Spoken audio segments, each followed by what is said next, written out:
another week of BP Kids Online. Let's take the lead and jump into today's video.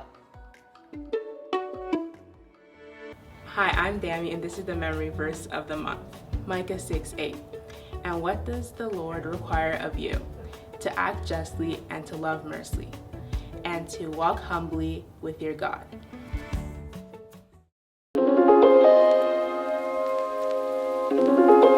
Hey guys, this is Kiana, and this week's big idea is God gives me leaders to follow. This month we've been learning all about leaders like Deborah, Gideon, and even Joshua.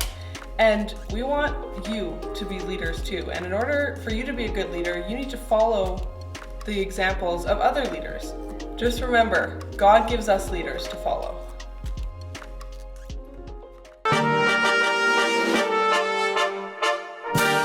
Good morning, everyone, and welcome back to Boaz and Bros. I'm your host, Danica Sarni, and today I'm going to be speaking with one of the Old Testament's finest.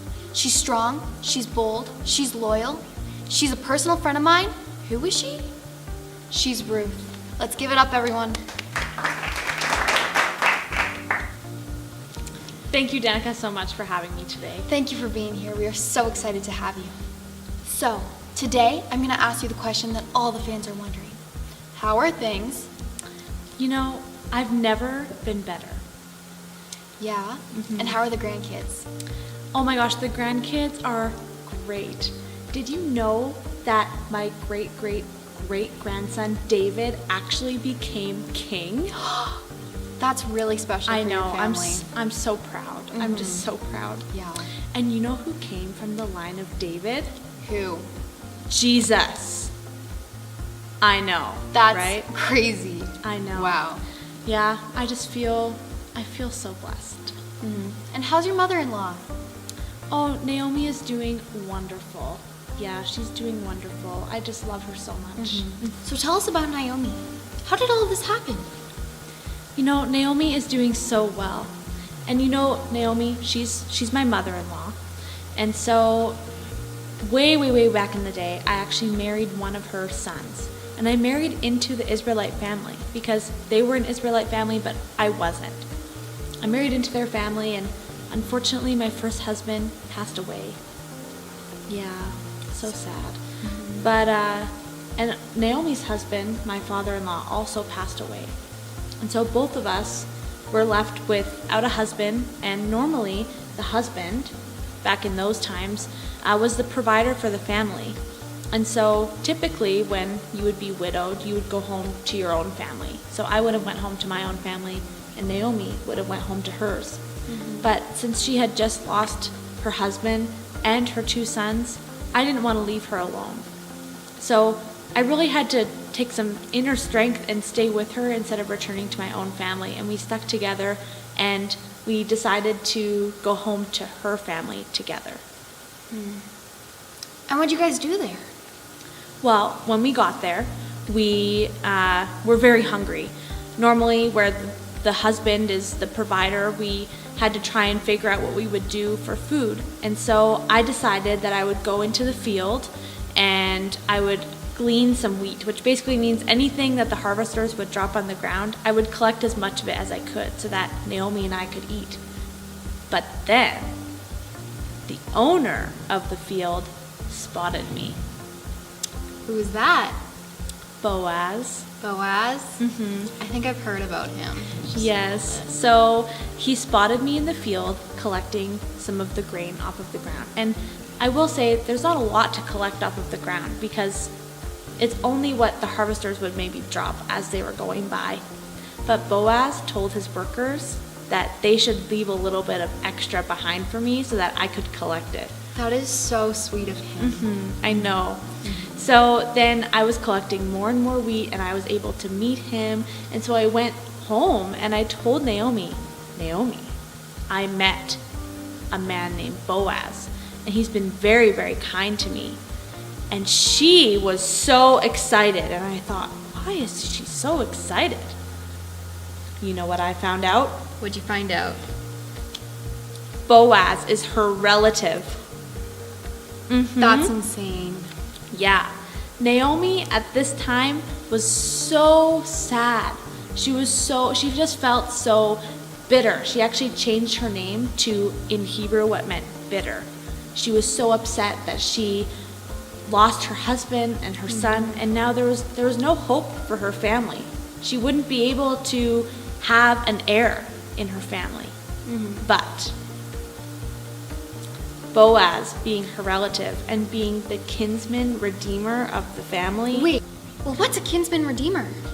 Well, a kinsman redeemer is someone in the family who could preserve the inheritance of someone who had passed away.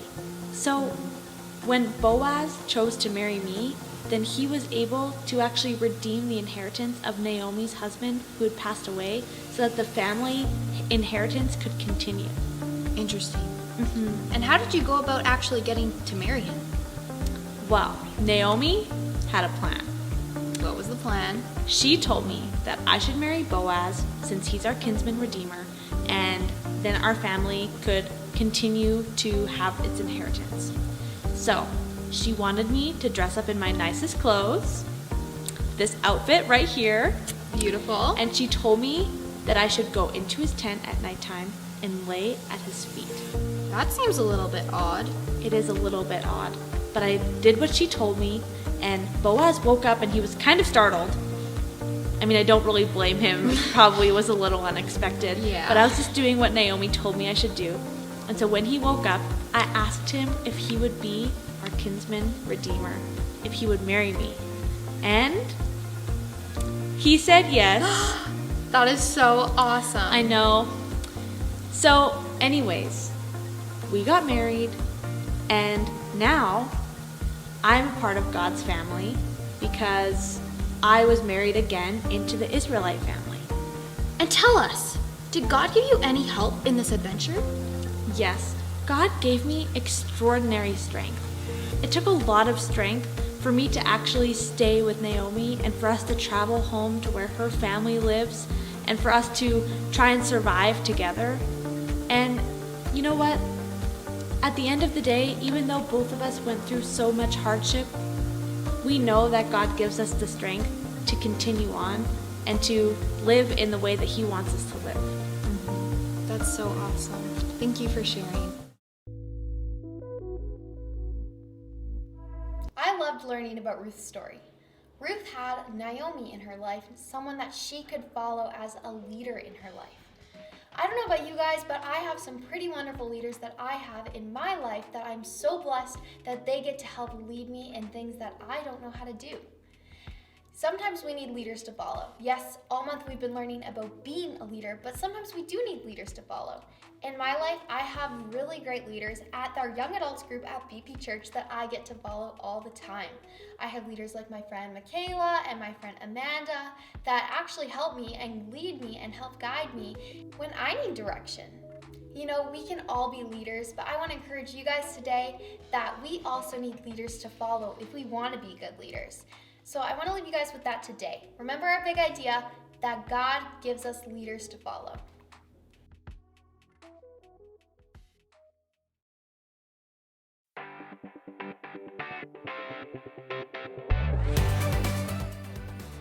Hey BP Kids, welcome to our 4th episode of Q&A with Pastor A. Hi Pastor A, what is creation in the Bible?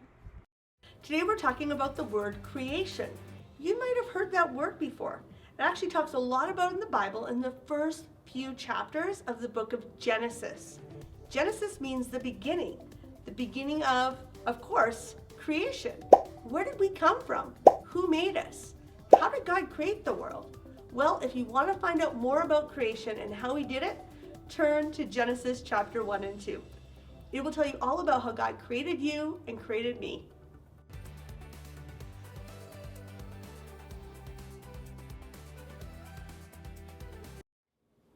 Well, we're so glad that you were able to join us for another week of BP Kids Online. Make sure you tune in next week because we are going to be starting a brand new series called Unusual, where we are going to be following David and learning a lot more about his life. Make sure you subscribe down below and also hit that follow button on our Instagram so you can stay updated with any new content that we have coming out. Have a great week, guys. Bye.